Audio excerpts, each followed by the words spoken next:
As far as I know, I'm still barred from what's now called Disneyland Paris. My break in cybersecurity I owe to Edward Snowden, which is a bit of a weird thing to say, but it's also true. It was a very nice confluence of circumstances that allowed us to do some stuff that's hopefully quite useful for the country. And then WannaCry hit that you felt you were in business then. I was asked to resign live on Sky News. That was fun. If China doesn't open its tech markets to our companies in an unfettered way, there should just be reciprocity. This cybersecurity thing, I actually know quite a lot about it now. that Ian Levy, he taught me well. Outside a vanishingly small number of largely theoretical cases, there is no business case to pay on data extortion. So why are we still paying? I think government advice not to pay is at best useless and at worst worse than useless. The government has one role, either ban it or let it be legal, and should stay out of the way.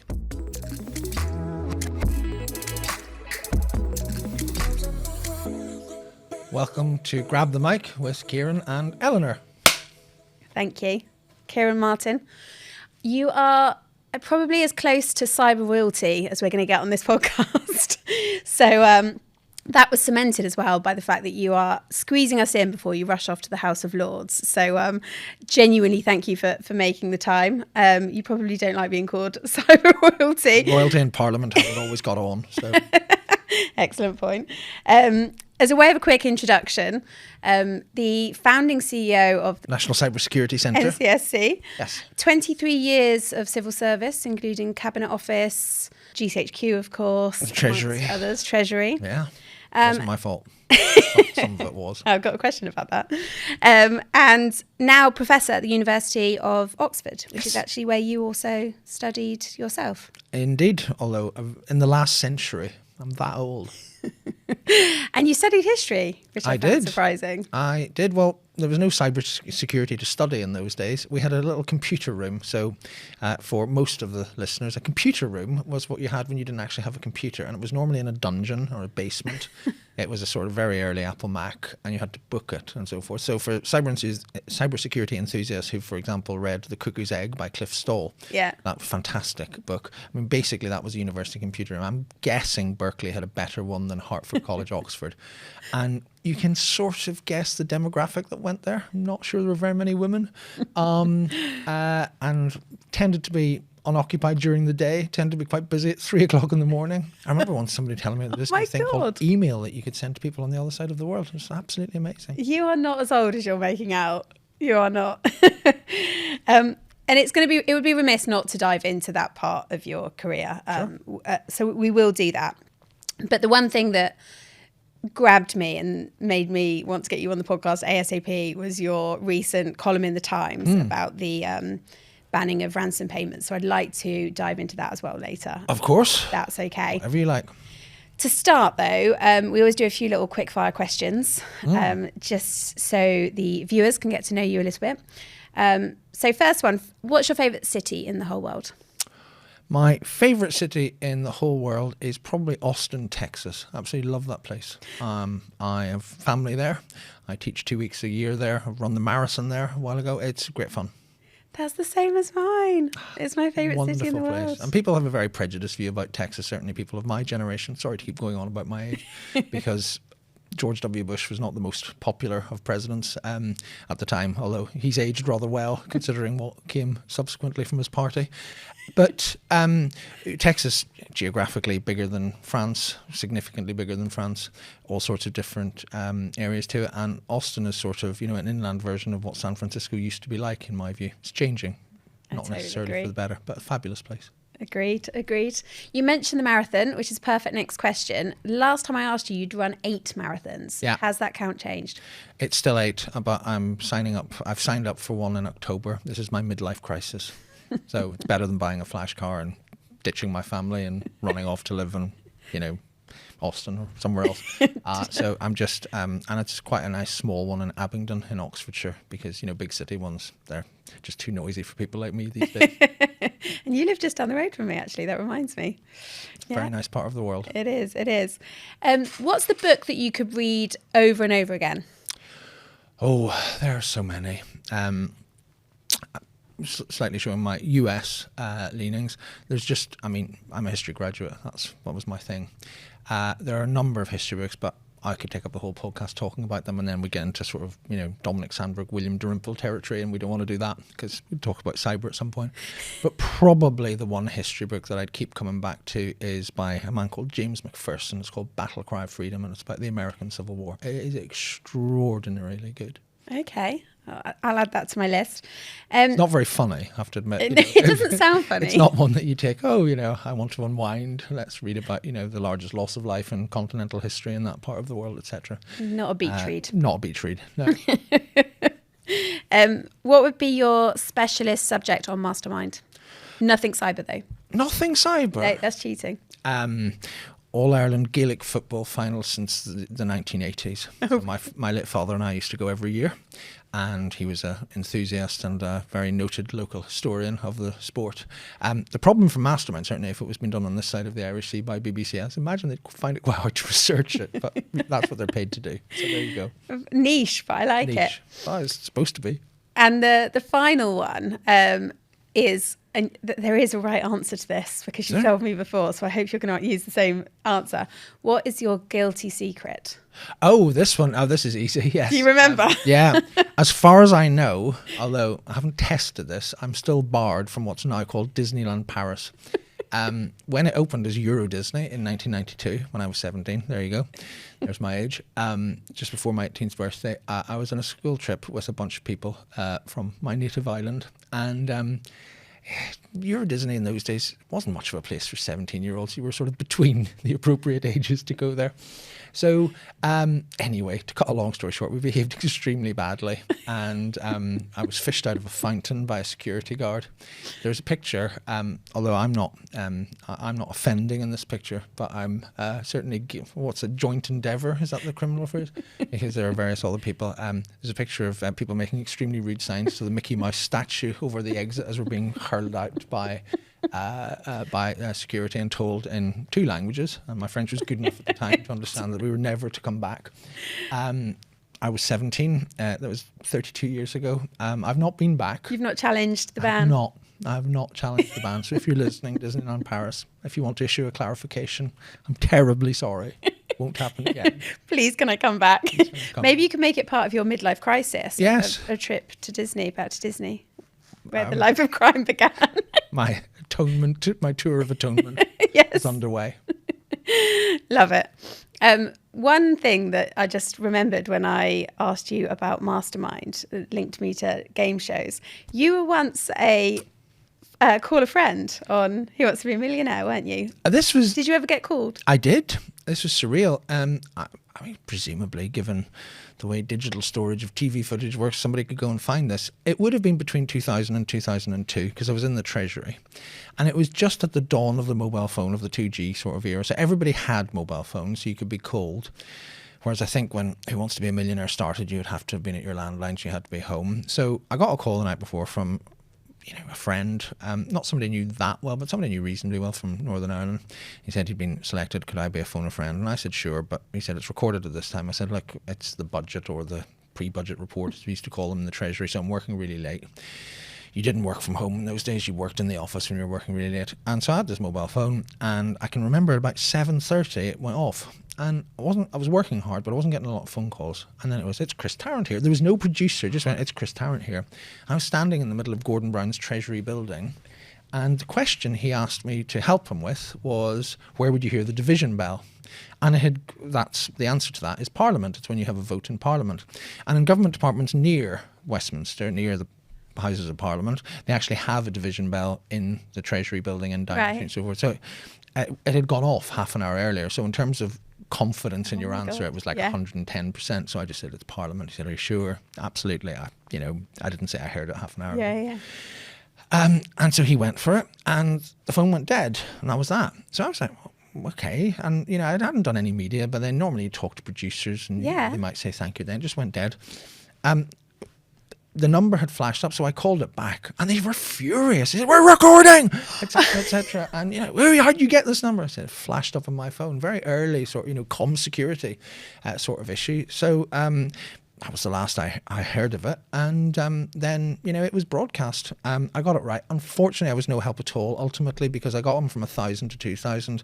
Then it went all the way up. And then at the next rung, where you banked it, you fell back to 1,000. Oh, no. So there you go. What a strange experience, though. That whole story, even when you put in the background of where you were at the time, is very surreal. Oh, it was, yeah, listening to it. And that was my, that was my ITV debut. I think my next time...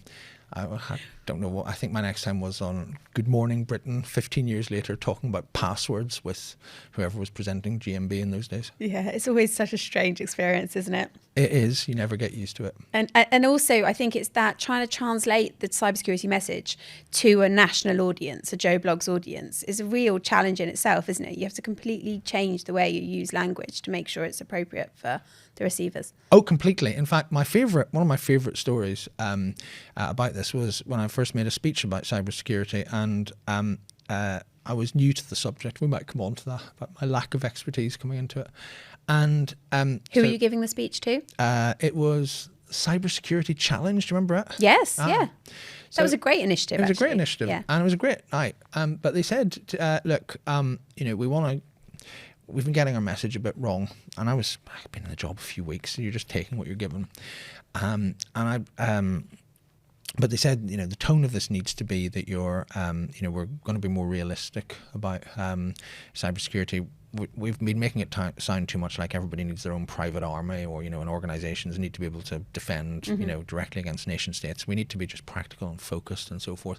Let's get away from some of the hype. So that was my text that I was going to read out, and I was not going to contest it because I wasn't in a position to. So that was all good. I was ready to go. And then they said, all right, you're about to make your speech. We're just going to play an introductory video first. Fine. The introductory video comes on. The room goes dark. The screen goes black. The next thing, there's the skyline of London on fire, rioters looting the streets because of the cyber attack. So here am I with this text saying, it's time to sort of be realistic and all that stuff that I've been talking about for 10 years since, the FUD and all of that, the fear, uncertainty and doubt. Let's try and measure it. But it sat a little bit awkwardly with the Armageddon, with the apocalypse that had just been broadcast on the video beforehand. Did the videographer not get that message that you got then? I think it's what we call a problem of lack of joined up government, which happened once or twice in my 23-year career. Actually, that was one of the less damaging scenarios. I just looked like a bit of an idiot. The sun rose the next morning. Did you comment on it and make a joke about it? I believe I made a face-saving joke, but I'm quite glad. This is 2014, spring of 2014. So it was kind of maybe I'm just rose-tinted glasses about the past, but it was before everybody filmed absolutely everything that was moving. So I didn't become a YouTube sensation or a meme. I didn't become a meme. No, nothing to see here. That one. I think that's my favourite meme. You didn't ask me that, but that Leslie Nielsen naked gun, standing in front of the exploding fireworks factory on a tank with a rocket on it, saying nothing to see here. I think that's my favourite. That's actually a really good quickfire question. It is. What's your favourite? Favourite meme? I think that's definitely mine. I do love memes. I love meme culture, and I do think that's someone's job to come up with memes so quickly after something happens in popular culture, and it's so impressive. It really is. It's like the old headline writers for the broadsheet. Well, that's what I wanted tabloids. That's what I wanted to be when I when I was younger. I wanted to be a tabloid headline writer. Did you? They're so good. I mean, some of them are just absolutely amazing. Now, there was one time when, so this is a bit niche, but in Scottish football there was a freak result where Inverness Caledonian Thistle beat Celtic for the first time. Can you have a guess? Super Cali go ballistic. Celtic are atrocious. I would never have got that, but that is excellent. See, it's smart, isn't it? It's the ways people's brains work. It is an art. It absolutely is. Did you go straight from graduating into public service, or did you ever do anything in the corporate world? Did I ever do anything in the corporate world? I did about 6 months at a market research company called Data Monitor, because I here in London I didn't really know what I was going to do. Right. So I sort of stumbled around paying the bills, researching the financial services industry. For a while, I knew rather more about the pension industry than I ever thought I would, or particularly wanted to, I have to say. But then I wasn't a sort of fast stream graduate. a job came up. I sort of decided I quite liked the idea of government, and a few of my friends had gone into the civil service and were enjoying it. And the National Audit Office down in Victoria, which is independent of government but very close, it's a parliamentary body, it was looking for somebody to do policy research. And so I applied for that and got it, and then worked my way up through the ranks of the civil service. It was quite a junior job, but it was quite fun. It was in the old days. It was called it was a research job, and they had a library. You went down into it, and you took out books. You took out parliamentary records from sometimes even the 19th century. Sometimes most of the time from a bit earlier on. But you didn't just Google everything, because such a thing did not really exist. So yeah, that was my entry level job. And when you went to GCHQ, you still had little technical knowledge, is that correct? Yeah, I mean, my break in cybersecurity I owe to Edward Snowden, which is a bit of a weird thing to say, but it's also true. So basically, I'd done the NAO job. I got a secondment to the Treasury, where I worked in public spending. Then I became a head of office to the head civil servant there, and that was mostly sort of constitutional things, government relations. He then became head of the civil service in the Cabinet Office, Sir Humphrey Appleby, the Cabinet Secretary, and I went with him. That meant I got high-level security clearance. There's a point to the story. I know it's a bit long, but when I got high-level security clearance, it was around then later on around 2007, 2008, when the financial world started to collapse. The boss, Sir Gus O'Donnell, brilliant, inspirational man.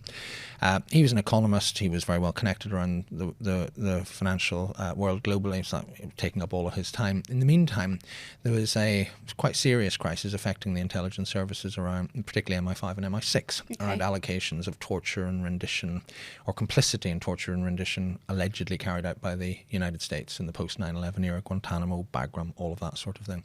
They faced a number of difficult lawsuits, and our system wasn't designed to hear lawsuits against MI5 and MI6.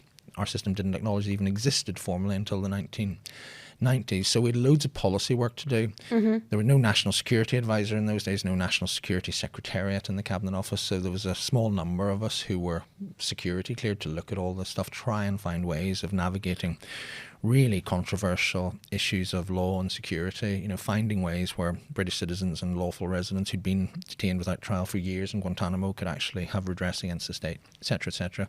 So I ended up being promoted into a job that looked after this type of policy, which meant I knew the agency heads quite well and so on. I then did an interlude constitutional job on the Scottish referendum, but when that was done, we'd had the Snowden leaks, and the crisis about alleged human rights, complicity in human rights abuses that had affected MI5 and MI6 had largely bypassed GCHQ because it was an electronic surveillance agency. Right. It didn't really didn't really deploy people abroad in the same way as some of the others did. Didn't directly deal with terror suspects, for example. And so Ciaran Martin, another brilliant leader who I've long admired, who was the director then, just said, look, we've been thrust into a policy spotlight, a media spotlight that we're not geared up to do. I'd like people to come out and help with that.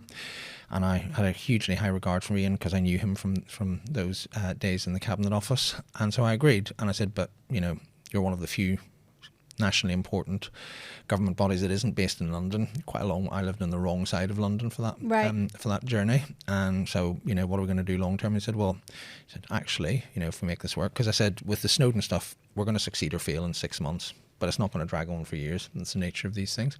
I said, I've been actually thinking perhaps you might want to have a look at transforming our cybersecurity operation. I said, it's not a subject I know anything about. I argued actively against my own appointment. But did you really? Yeah, I did. But because you felt underqualified? Yeah. I did. Being brutally honest, this was the end of 2013, beginning of 2014. And I went back to where I grew up in Northern Ireland at Christmas time, just to visit family, and I went out for a drink with somebody I've known since primary school. I mentioned that there was this job going on. He just said to me, but what do you know about computers? It was a bit more profane than that, but family show. And that did sit with me, and I would have liked to have much more technical knowledge. What Sir Ian Lubbin said to me was, look, the technical expertise out there is very strong. I'm just worried about the way it's being run. And essentially, the NCSC concept became kind of a deal between me and a couple of other, if you like, what we call sometimes disparagingly generalists, and the specialists. So, people like Ian Levy, Paul Chichester, some of the others. Fantastic. Yeah. Levy. Yeah, I mean, they're just absolutely brilliant. And I remember I had this week one induction, which is wall-to-wall briefings, real, and a lot of them in windowless rooms because of the nature of the Cheltenham building. It's quite hard to keep going. And then on Wednesday afternoon, which you think of a classic working week as the low point, they just said, you've got some guy called Ian Levy. Okay. The next thing, we just talked for hours about his critique of the way it's been run, what we could do. And there was a lot of cynicism, I think, about, another, Whitehall person who didn't know what they were on about coming there. From him? Well, and from lots of other people too, but definitely from him. He'd tell you that himself. So, the deal was, well, look, if you think government policy is not quite in the right place and you think that perhaps if we got more money we could do this, if you think we need new infrastructure. And we began to hatch some ideas that culminated basically in both the strategy of 2016 and the establishment of the NCSC. I say the strategy because actually we were never really about organisational change. I mean, if you'd been through my career at the Cabinet Office, you'd seen so many what we call machinery of government changes. Just reorganising the machinery doesn't do very much. And it's really easy to do it. I remember once printing out on an A4 sheet Department of Energy and Climate Change, walking across Whitehall, getting somebody to undrill this, take the drill out of the sign and just put it in. And the Department of Energy and Climate Change was born in 2008. Stop. Completely, Genuinely. utterly true. Ed Miliband, who was the first Secretary of State, wanted a photo call at his new department, which was a merger of the Environment Department and the Energy Department.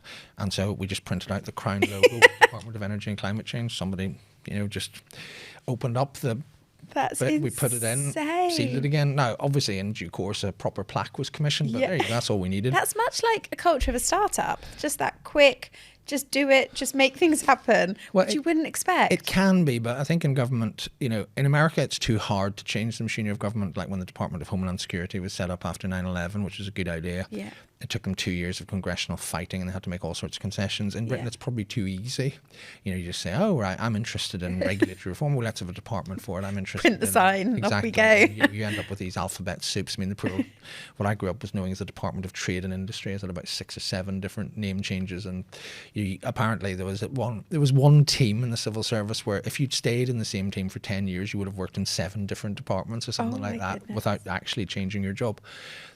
With the NCSC, we actually wanted to do things differently. So we wanted, for example, to go right back to where you started with your, breakfast TV sofa, talking to people. We wanted to be able to do that. Now, there were at least two changes you had to make there. One was you actually had to reframe what you were telling people. So we had to take a bunch of advice that said, the big scary Russian state or whatever, and say, well, let's worry about cyber criminals. Let's worry about keeping your phone patched. So let's recalibrate and reprint, frankly.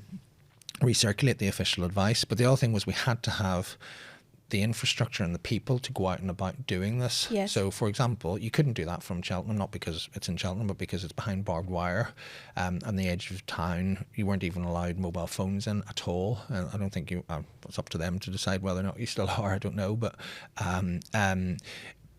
But we had no, even when we were advising low classification government departments, which is most of government, big important departments like work and pensions, HMRC, the tax authority, the Home Office, apart from a small bit of it, they all just run off ordinary software and ordinary mobile phones. So if you're trying to talk to their IT security team about cybersecurity and they can't call you, that's not great. So that whole the concept of the NCSC was born not out of let's have a new organisation to do cybersecurity. It was let's have some infrastructure that can make different impacts. So we went on this journey. We were fortunate in that there was a political moment which is now long forgotten. It runs from the unexpected Conservative small majority victory in the election of May 2015 to the Brexit referendum 13 months later when the Cameron-Osborne administration collapses. And they said, right, okay, we're quite interested in this subject. Give us some ideas. And we just gave them classic, let's do a review of this. And no, we want some actual ideas. Like, we want some interventions. We want to do some stuff that's kind of cool. We want to, your point, we want to do something a bit startup-y. Yeah. So, Ian, myself, a bunch of techies, different backgrounds, but also people like, behavioral scientists. These are people whose names aren't classified, but I do remember. So the woman who came up with the blog, Emma, saying people are not the weakest link, and all of that. They were all in the room. We said, right, what will we do? And we came up with things like DMARC for all government, all government brands, and let's do a test. And that was the famous HMRC test run by Ed Tucker that brought that netted 500 million spoof emails pretending to be HMRC, the automatic takedown service. So it was actual stuff. It wasn't, let's have a strategic review, let's set up a public-private forum to discuss cooperation. It was, no, let's do this. Let's form a team to liaise with the banking sector to tell the Bank of England what we think the regulations should say. It was quite activist, and the Cameron. I mean, we were a real sweet spot because they were politically interested in it. They were willing to back it with money. They had the right balance between, say, look, give us political backing, but don't interfere with a lot of different bits of detail. And they were very interested in ideas. It was a very nice confluence of circumstances that allowed us to do some stuff that's hopefully quite useful for the country. A moment in time that you just had to sort of grab hold of. I remember it so clear. I remember writing about it. I remember the launch of it. It was so exciting, I think, from an industry perspective, to see how it was changing from the conception of that idea to actually opening the doors, so to speak. What was the time frame? Again, it was good because it was, roughly, I think George Osborne came to Cheltenham at the end of November 2015 and made a speech that said, this is what we are going to do. That was a small part of the wider national security strategy. National security, not cybersecurity, the whole thing, the army and all of that. And he did it at the end of 2015. And so we went, okay, now, contrary to either the American, let's fight about it in Congress for 2 years, or the traditional British, it's 5 o'clock, let's set up a new department, at 7 o'clock it exists, right, whatever. This was a bit more measured. So eventually the government said to us, look, it has to be up and running and with the strategy, in the second half of 2016. So in February, I still had a bunch of sort of wider policy, Snowden legacy, if you like. The Investigatory Powers Act, as now is, which was then a bill, was under me. So in February, in February 2016, they made a formal announcement that I'd head it. Okay. And I got rid of everything else and just focused exclusively on cybersecurity and the NCSC. And we came into legal existence on the 3rd of October. Of course, in the meantime, the Brexit referendum had happened, the Cameron administration had fallen, the May administration had come in, although of course she being a Home Secretary and the longest serving member of the National Security Council sort of knew us well and was very supportive. But I think the strategy, there was a little bit of a gap on the strategy because around the time the government started to panic about the closeness of the polls and the Brexit referendum, they said, right, no new announcements. So the Cabinet Office had led this very good cybersecurity strategy. Oh, right. And they just said, right, it's not coming out before the referendum. So it didn't come out before June, the end of June. And then it was the May administration came in, quite understandably, says, well, we're not going to put out any new announcements until we're quite happy that they're the right things. Right. So the strategy didn't come out till the 1st of December, even though it had been ready since about March or April. But that was just a political decision. That was just and it was fine. And, we tweaked it because things change a little bit. For example, given what happened in the summer of 2016 in the United States, the protection of electoral infrastructure was a lot more of what came out at the end of 2016 than was the original draft at the start of 2016. And then there were 2 moments where it really felt open. One fun, not so much fun. So the fun one was Valentine's Day 2017, when the late Her Majesty the Queen and her late husband, the Duke of Edinburgh, made the short trip, very short trip, it's around the corner, from Buckingham Palace to officially open it. Of course, as ever, only a third of it was ready. The classified bit wasn't fully ready yet. And Palace staff and the whole royal operation, real royalty as opposed to whatever cyber royalty is, the whole royal operation is just a marvel to behold. So I remember we got them to agree this, that Her Majesty would open it, which is fantastic because at this stage she'd just turned 90. She'd cut back obviously on some of her public appearances, and they did a recce about 3 weeks before. But by this stage, Obviously not the Queen. No, the her team. people, yeah. But I was just looking through it, mortified, and there were like wires hanging Oh my from goodness. walls and Paint buckets. walls weren't plastered and everything else. And the pastor was just looking around, oh yeah, still we coming through there? And I went, are you guys serious? And he said, oh, this happens all the time. It's fine. He said, it's a wonder, you know, most of the senior royals haven't, you know, suffered serious health consequences from inhaling fresh paint, because the buildings they tend to open have been erected fairly rapidly. So that was a great day, and that really felt... Were you nervous? Oh, yeah, of course everybody is. You know, even the senior politicians that I was used to were nervous, because obviously a lot of them came to it. Were you always pegged for that role? So when you had that initial idea for the NCSC, did you know, or I suppose hope, that you would be the one to lead it as chief executive? Hoped more than you. And I think there was a discussion on the way these things happen. At that level and the level above, which is, so I was the second most senior level in the civil service, and at the level above, you know, Director GHQ, they all go to the Cabinet Secretary, the head of the civil service, and then to the Prime Minister. Different Prime Ministers have different levels of interest in getting involved, and there's no party correlation to that, just some are really into it, some are just say, well, I'll take this through, apart from the most senior. So there was a discussion amongst the powers that be in the civil service. Was there any point to, you know, having a competitive process? Was this my old job and a new guys and so on? And eventually, given the sort of imperative, it was decided it would probably be too disruptive to have anybody else. So they put a proposal to David Cameron to say, you know, was he happy with this? And he said he was. So that was that.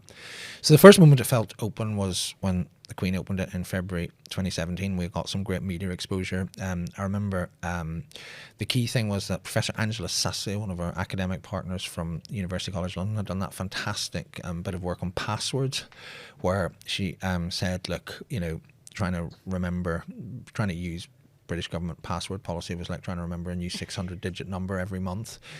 And so we changed it and said that's where the three strong or three random words that mean something to you advice came in. Yeah. And the simplicity of that message, we brought in a brilliant comms director called Nikki Hudson, and she just said, right, just say that. And I remember just being on all the shows. It worked on the Today programme, it worked on the Breakfast TV sofa. It was just really, really clear, and people liked it and they responded to it. So you've mentioned her before, and I've interviewed you in the past and said you've always put her in like your dream team of people. Oh, she's amazing. How Nikki's fantastic amazing. she was, yeah. I mean, you know, Nikki was, her previous job was Deputy Head of Communications at Number 10. So when we managed to get her, I went to see a guy called Alex Aitken, who ran the communication profession in government. He's just left, I think.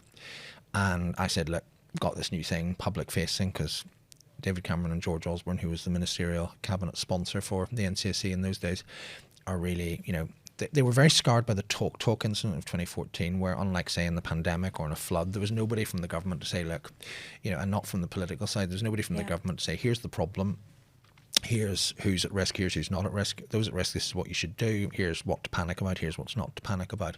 So they wanted that function, so we needed a really, really strong comms professional. When we signed Nikki, you know, I know we're not supposed to give football analogies or metaphors anymore, but you felt like a sort of, you know, championship level manager signing an elite premier striker. You know, you just felt like, she's way too good for us, and she was, but she seemed happy enough, so that was fine.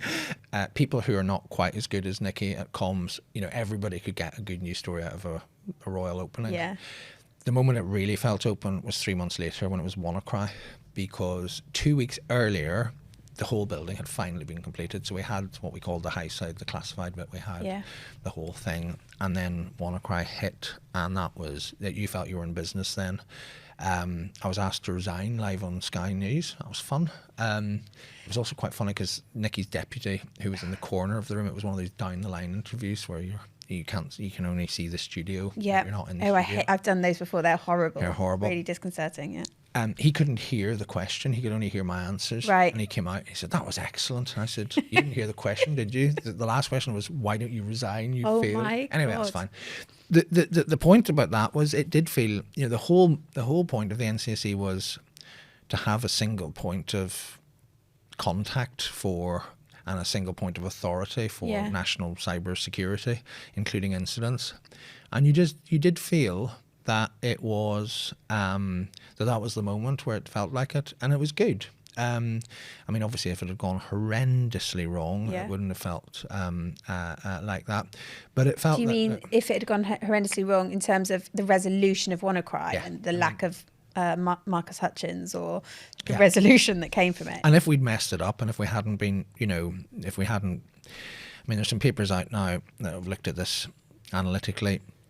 Even before Marcus's heroics, we had, put out quite a lot of fixes. We talked to Microsoft Yeah. about the patch for XP, all of that. We'd done some stuff that was pretty rapid. We were Yeah. being quoted by other governments, because obviously it was a worldwide thing, and people were saying, "What do we do?" And they said, "Oh, have you seen this Yeah. British thing? It's quite useful." It was quite the induction though, wasn't it it? was, yeah. To the NCIC. It's like in at the deep end. One of the biggest cyber incidents that's happened, Yeah. especially in the UK. 6 weeks later, we had Not Petty, of course, so it was, which was a slower burn in the UK, but it was pretty. Quite the housewarming present for It you. was. I remember 6 weeks later in the summer, I was at a kid's birthday party on a Saturday afternoon, and Terminal 5 went down, BA's terminal at Heathrow.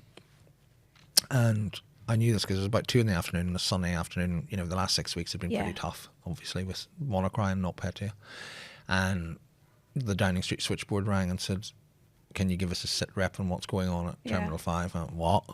And so anyway, then I phoned Chich, and he'd already, being brilliant, our Director of Operations, Paul Chichester, being brilliant, he'd already clocked this, he'd already talked to his contacts at BA, Yeah. who had somewhat sheepishly told him it was just an IT failure, and there was no foreign interference or malicious interference at all.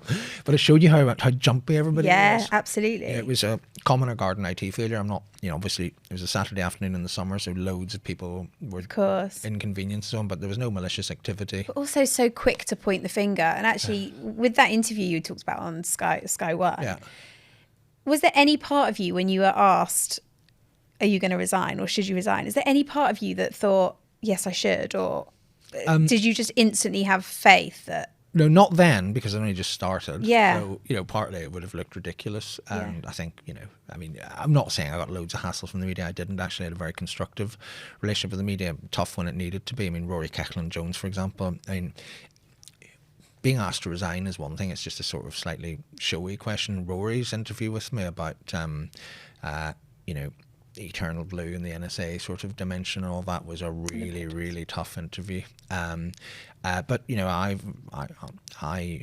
I think a strong, robust media is a good thing. So I'm not going to complain about it. I think towards the end, actually, I think as things got very tough with 5G and the Huawei crisis, there were times when I didn't get asked to resign on live broadcast. But if I had, then I might have thought about it a bit longer.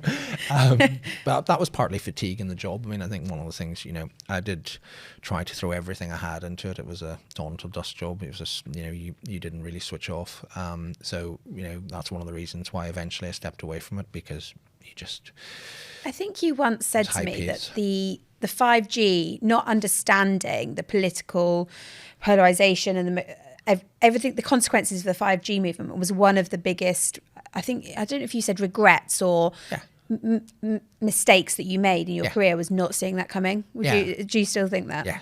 I think, one of the reasons things were so fractious with the Americans was we were talking past each other. The Americans had a geopolitical approach and weren't really interested in the technical side, and we had a technical approach, which we thought could manage the geopolitical side, and just the forces were too great. They just weren't. There was no... I mean, you see it a little bit now. I'm slightly hesitant in going into this territory, but I've talked myself into it. So, but you see it a little bit now with the TikTok debate, and I'm not taking one side or the other in the TikTok debate. I'm just saying that Oh, go on. so there is, of course, this bill before Congress, and don't know where it's going to end up, which is aimed at forcing TikTok to be sold to presumably an American. Mm-hmm. If it wasn't for that proposal, which would be sort of quite clean, whether they're prepared to go along with it or not, it's another matter, then you sort of, when you debate TikTok, you sort of get into two different philosophies, right? And one leads you to an outcome where you might have some level of resolution and compromise, and one doesn't. So the one that doesn't is just, look, it's a Chinese company. There's basically nothing you can do to convince me that this should be in our country. That's one philosophy. And the other is, look, it's tech. Tech can't do magic. There's a series of ways you can structure this and you can verify it. That should give you, confidence that, just like we buy lots of clothes from China, that, we may or may not like it, but it's not going to harm us. That you can manage the risk that way. And I think we were very much in that space with Huawei. There were no technical mitigations that would have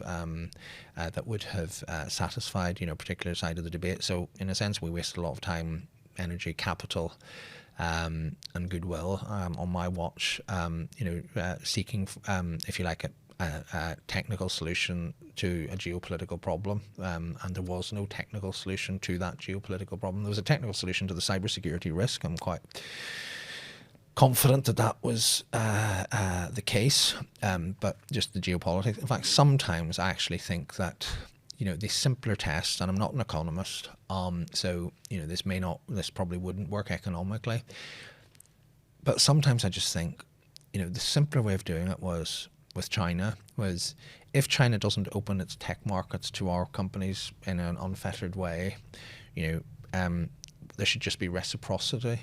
So, if Facebook and so forth and the big Western platforms can't operate unfettered, then you don't allow Chinese companies to do the same. If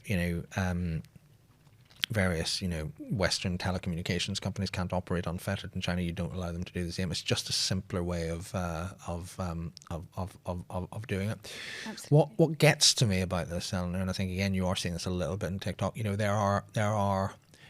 There are strong arguments for concern around TikTok. The reciprocity one is one. I mean, just instinctively, if I were an American leader, would I be happy that 150 million, whatever it is, Americans are getting a lot of their news content from TikTok, and because that's not a situation that China would allow in reverse.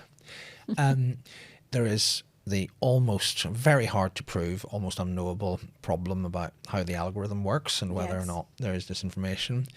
The data security argument doesn't really stack up. So when people go around, and I remember during the pandemic, an MP saying, well, my teenage daughter uses TikTok, therefore my whole work is compromised, which is just not the way it works, and we all know that. I just think we want people to be empowered to manage their own digital risks. And if you go around telling them that if they download this app, if they download this one app, everything ends up in China. If they download this other app, it doesn't, which is not the way it works. Then we damage our overall cybersecurity. So, if you want to take action against TikTok, then do it for the right reasons, in my view.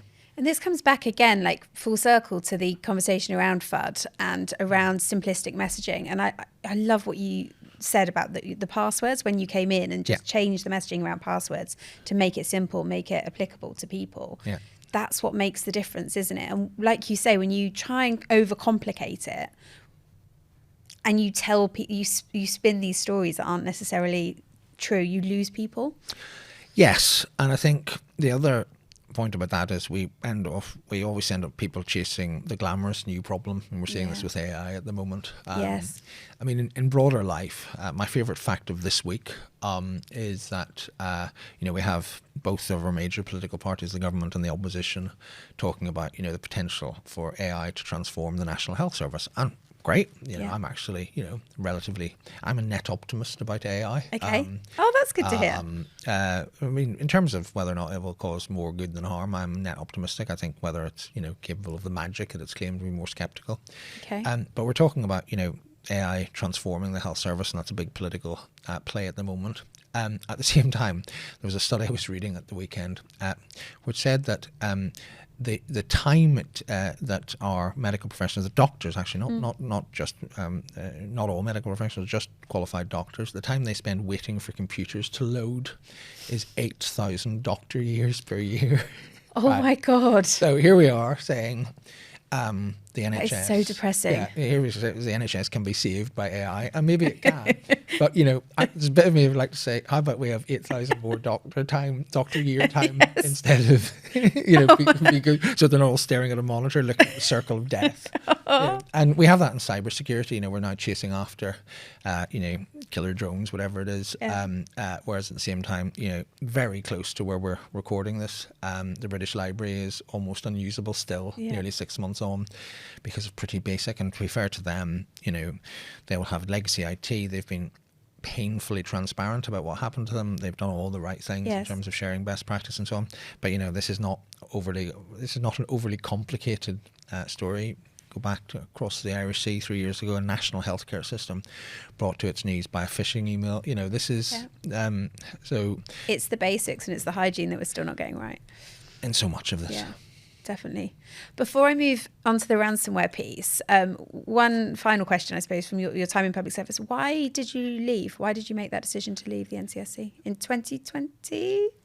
2020 is right. I stayed on for another 6 weeks. I was going to have a really nice summer off and go travelling. Summer of 2020. It was COVID, right? SARS-CoV-2, is that what you call it? It had other ideas. Anyway, and apologies to the various places I was supposed to visit, or maybe they're grateful. Who knows? So it's all sorts of things. I had moved away from London when my children were small, and then the NCSC position emerged, and as I said earlier, I put an awful lot into it. Lived life out of a combination of London hotels and Terminal 5 when it was working, so there was a certain amount of fatigue there, and I think I did sense. Lindy Cameron, who's also just finished her tenure, did a wonderful job. And I remember around 2020, obviously this was all interrupted by COVID, but we were starting to talk about strategic refreshes and all of that sort of thing. And I kept saying, in 2015 we were the radicals, we were coming up with all these new ideas that I talked about earlier. In 2020, I kept saying, well, what we were thought in 2015 was this, and I realised, I was going stale and I wasn't the one with new ideas anymore. I thought, well, what do we need to take this to the next level? And I thought, I'm not sure I know, so you just might as well make way for somebody else. And so, and then I thought, well, what else am I going to do? There were a mixture of practical and emotional things. The practical thing was, well, I now live quite a long way from London, and all of the jobs that I'd be eligible for in government, apart from the one I'm leaving, are in London. Part of it was also this cybersecurity thing. I actually know quite a lot about it now. that Ian Levy, he taught me well. And actually, one part of the story I missed was that Ian and I locked ourselves in GCHQ's old London office in Palmer Street in one of those windowless rooms for a week, 9 to 5, and he taught me as much as he could get across in 40 hours of tuition. I've never forgotten it. That's amazing. So, I quite liked cybersecurity, and I thought, well, there's no other job in government on cybersecurity. I've done the top job in cybersecurity in government, so if I want to stay, I'd better do something else. I had a bunch of conversations, as people call them, about, just consulting friends and colleagues who referred me to other people, and eventually the University of Oxford, which conveniently was now on my doorstep, said, well, what about this? And things started to fall into place. So, and I was able to continue my interest in cybersecurity. So I was very fortunate because I get to continue. There's one thing, I think public service, and certainly in the UK, I love it and I'm really proud of the profession. One of the things I think I wish it would change is it sort of teaches you that the only way to make a difference is to be in government. It's in the culture, and it's not really true. Hopefully I've done some useful stuff, although given we're about to move on to my controversial views on ransomware, plenty will disagree. But I feel like certainly I've been able to make some sort of contribution to the cybersecurity community, both here and abroad, in the last 4 years, as well as in the previous 6 or 7 in government. So, I think it's good to experience all the sectors. I'd like more interchange between public and private, particularly in cybersecurity, but not confined to it. One last question. I did fib. You were in that role reasonably young to have such a big job as founding CEO of the NCSC. You just turned 40, I think, if I'm getting my timescales right. Yeah. Did the gravity of what you were doing and the weight of responsibility ever get too much? Did that ever catch up with you during your tenure at the NCSC? Well, I mean, the current Prime Minister took office when he was 42, so everything's relative. And of course, for both, I'm not comparing myself to the Prime Minister, he's got a much more difficult and serious job. And, but both of us got our senior jobs, after the age of Mozart had died. So, everything's relative.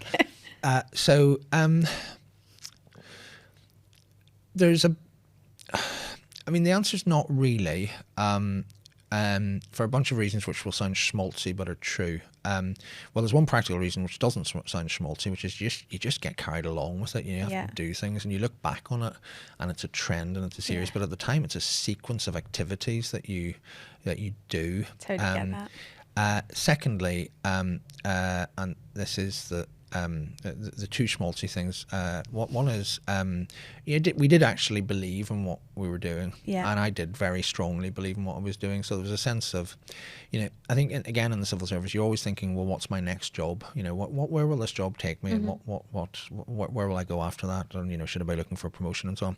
Funny, all that stopped the day I started being head of the NCSC. It was, if I don't do any other job in government, which turns out that's the way it turned out, I'll be fine. Let's just do this one well. This is really good because, there's a tendency sometimes to talk about the jobs that you do or did rather than what you did, the positions you held rather than the tasks you did. And this was a real chance to do something different. So it was just, I always believed in it. And then secondly, when you were doing, to go back to say, for example, Nicola Hudson, if you were doing something that was quite unusual for you personally and quite challenging, such as the 8 slot on the Today programme, when the National Security Council's discussion of Huawei had leaked, and you had someone of that quality walking over with you, briefing you, testing you, doing what we call a murder board, i.e. you're going to give you a much harder time than the interviewer actually will, then you just have confidence in it. What's that called? A murder board? I've never heard of that. Murder board is what you do to prepare for, say, a select committee or a media interview, where you get them to go far worst case harder. scenario. Yeah, they're really rude. It's quite fun because you tend to get people you trust to do it. So if you're asked to take part in a murder board, and these days I take part in more murder boards because I'm not in government anymore. You just get to be really rude to your friends, and they say thank you. Sounds like a lot of fun. Yeah. I put it to you that you're a contemptible human being with no moral fabric. Brilliant. Yeah. So it was your team around you as well that helped you to. The team around me was absolutely brilliant. It felt special. Yeah. I mean, I've lots of really good friends in the civil service, genuinely. Godparents and children, that sort of thing. But the team we had around us, the NCSC, we felt very, very driven. A really interesting moment in the summer of 2016. So we had a little place in Gloucester, which was one of our new experimental open places. So no secrecy at all, no sort of classification. And we went for an away day there. And the away day was sort of managed, as these things tend to be, with all the trappings and facilitators and so on. And eventually in the second half, we just politely kicked everybody else out. And we just had 5 of us just talking for hours about, like, this was going to be a real roller coaster. Yeah. But there was a really special opportunity to do something, and we could all trust each other. Let's fight amongst ourselves, but then maintain a united front outside. And for 4 years, pretty much the same team. There were 1 or 2 changes, but for 4 years, that brilliant bunch of people, we stuck together, and hopefully we did something useful. Wonderful memories. Right, ransomware. So, you wrote this column for the Times about a month ago. Yeah.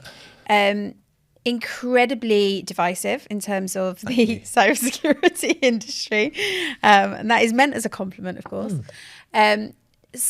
Many opponents to what you wrote, which was in support of the banning of ransom payments totally, but also lots of people on your side of the court. So talk us through the sort of key components of your argument for why we should ban ransom. Well, my first key component is, and this is where, I'm not going to sort of complain about the media, but a 415 word column limit, which is what the Times Thunder piece is, does mean that there's one critical bit of nuance which is missing, which is what the precise call I'm making is for governments to do serious proposals for public debate about how a ban would work. Okay. Now, to my knowledge, in the world, certainly amongst us and our allies, no such public analysis has ever been done. Okay.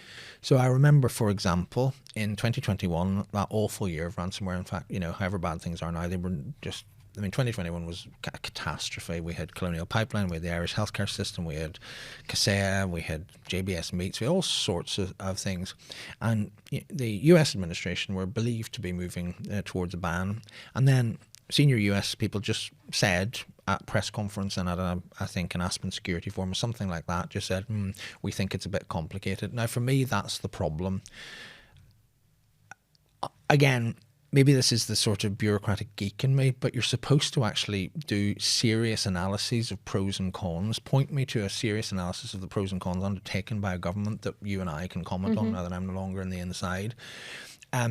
So I also, in 2021, I went through a really interesting process with Tara Wheeler, the US cybersecurity expert, who is a strong intellectual opponent of a ban, but also a good friend and a brilliant cybersecurity leader.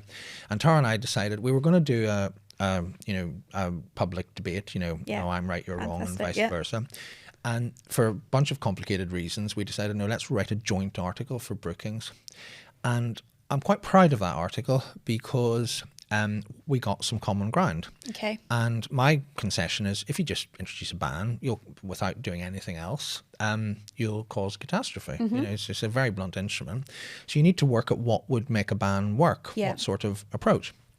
For example, I'm fascinated by the healthcare experience. So I'd love to see some proper validated, empirical research on this. I don't have time, money, or expertise to do it myself, but on comparative rates of ransomware in the NHS versus the US healthcare system.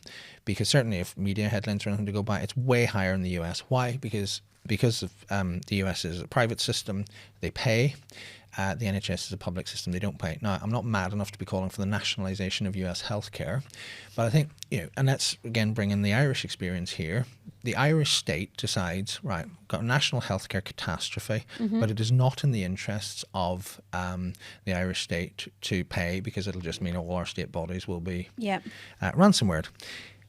Who takes the decision in the United States? It's the board of directors of the hospital. Who are their responsibilities to? Their owners and their patients. They don't have a wider responsibility to American society to prevent further attacks, etc., etc. So it's all about incentives. Then it's about response capabilities. If you're the Irish government, you can bring in your defence forces, which is what they did, plus throw as much money as you can at every moving cybersecurity professional in the country and beyond, which they did. And you can do all sorts of mitigations. If you're a mid-sized American hospital, you can't do that.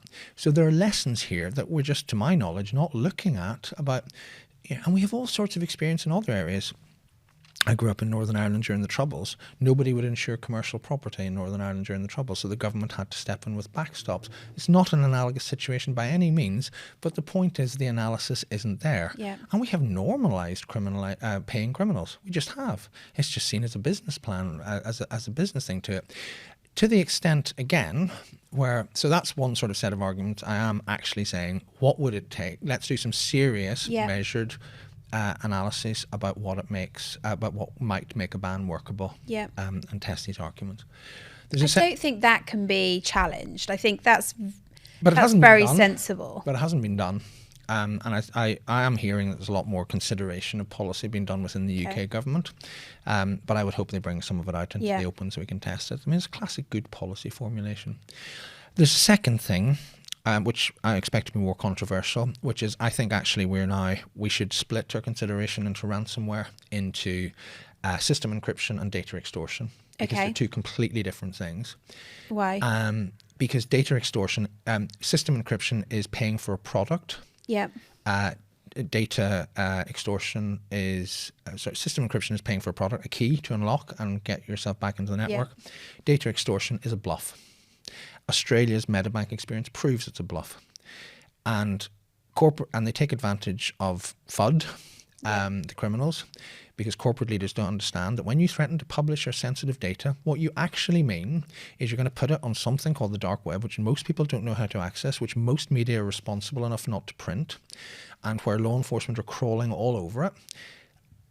Setting aside the ethics and morality of paying and incentivizing further, I honestly think outside a vanishingly small number of largely theoretical cases, there is no business case to pay on data extortion. So why are we still paying? And actually, I think that and this is why I think you should split the two, if you're considering this and you think system encryption, we can all engineer a hypothetical disaster caused by a ban not working in system encryption.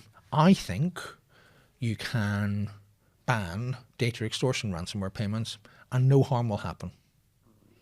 But system encryption, you would still No, I would probably. accept the payment? Well, so I'm trying to get into. I mean, again, if we take my first step, which is let's have a proper look at this. Yeah. You then get into the You can break. detail. You then get into the detail, and I think as of now, you know, put it this way. Again, I mean, I'm quite hard over in this. I think government advice not to pay in this is at best useless and at worst worse than useless. The government has one role: either ban it or let it Yeah. be legal, and should stay out of the way.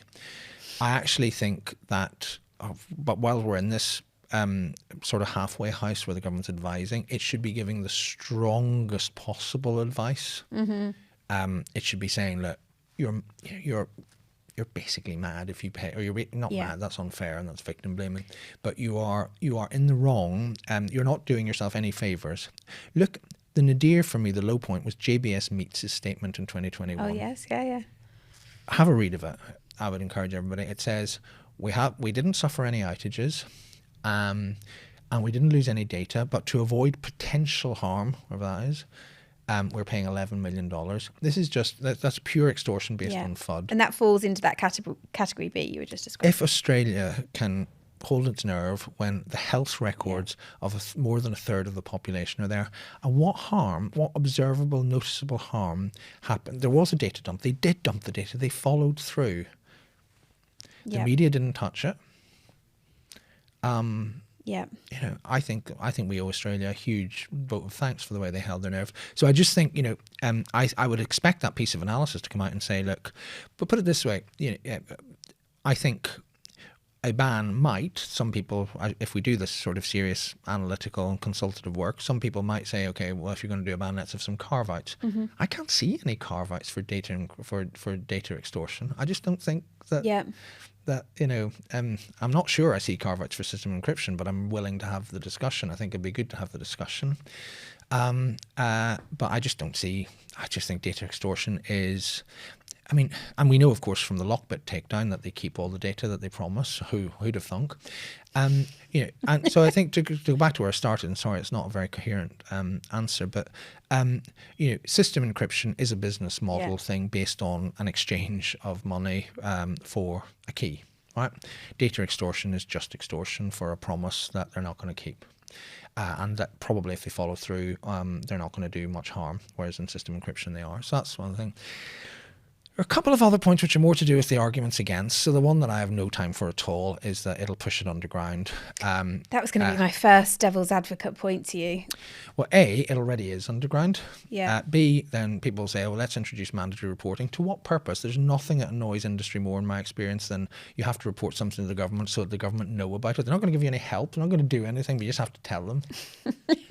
What's that going to do? But what about that concept that the victims become the criminals by making a payment that they have been banned against doing? Like, well, it flips that, doesn't it? It does, except that, I mean, I sit on the board of directors of a public company, not in this country, but in an EU member state. I'm terrified of our general counsel.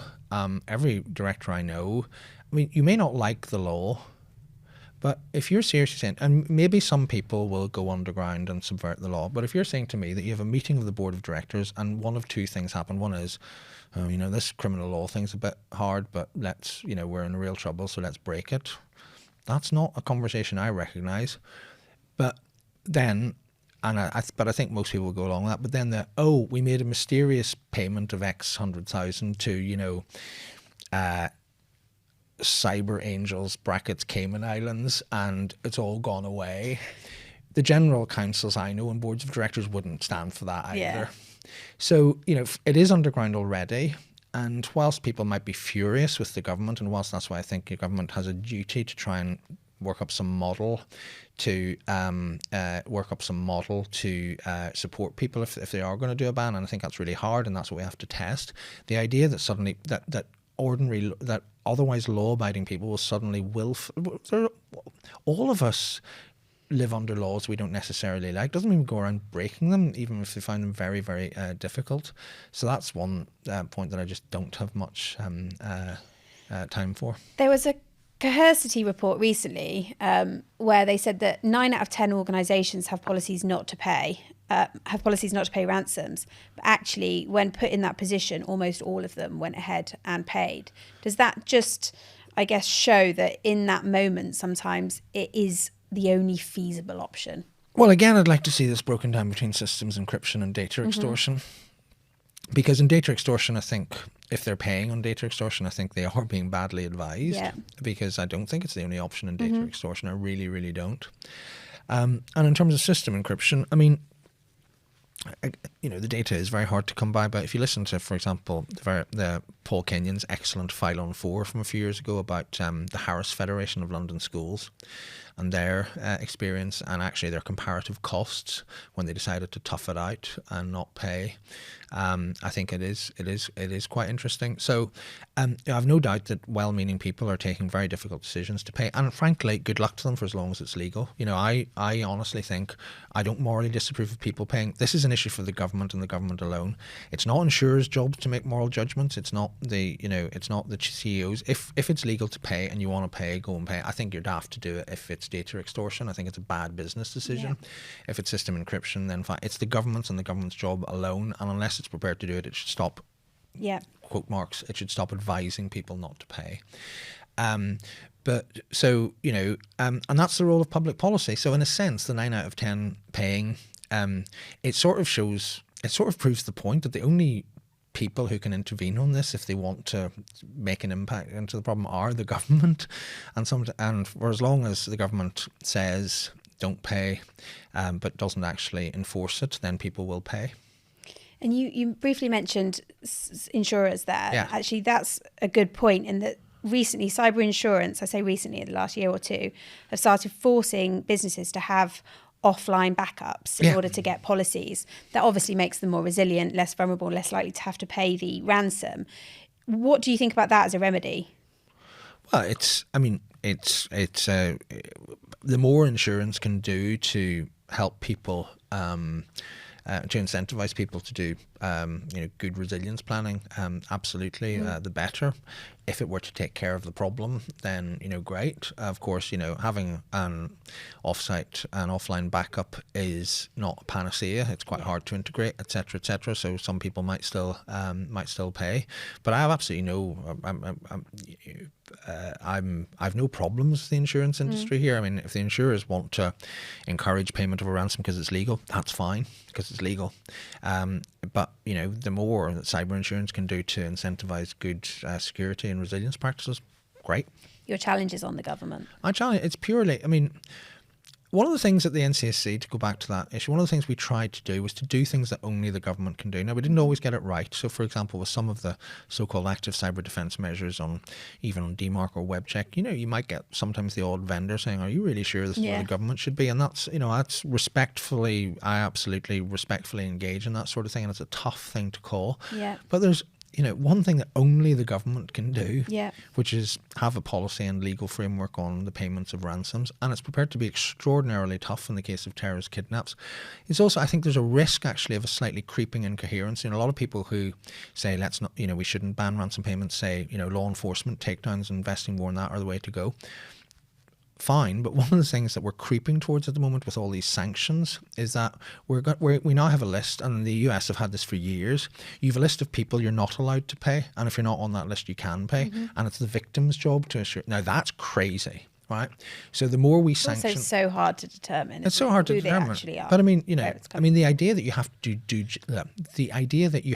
due diligence on who you're paying is nuts. Yeah, it's absolutely nuts. If you want to be criminalizing victims, you that's what you design. Yeah, at least the ban is straightforward. Yeah, and at the moment, because actually, then fair play to law enforcement. The Lockbit takedown, law enforcement are doing a great job, but policymakers are now tend to be accompanying takedowns with sanctions. So at the moment, if you're a known group of ransomware criminals that we've got some intel into and so forth, you're not allowed to pay them. But if you're a new upstart, Yeah. And that makes no sense. I would hope that most people could agree with this. But that's the creeping way we're doing these things. We are having we are moving unintentionally towards two-tier ransomware operators, ones that you're allowed to pay and ones that you're not. And a lot of this, when somebody like me says, oh, let's really consider a ban, all hell breaks loose, as you say, as if there's some sort of happy status quo. It is underground at the moment. People are paying in secret all the time. Government doesn't have any data. And we're sort of sleepwalking our way towards a partial ban by just prescribing different groups.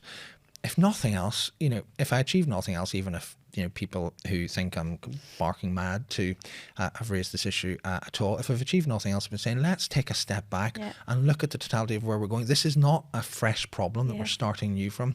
Let's take a stock. Let's have a stock take of our current interventions. Then some good will come of it. I wish I'd left so much more time to talk to you about this, because there's so many other points I'd have liked to have raised, but we have to get you to the House of Lords in 5 minutes. So I'm going to skip straight ahead to our last 3 questions.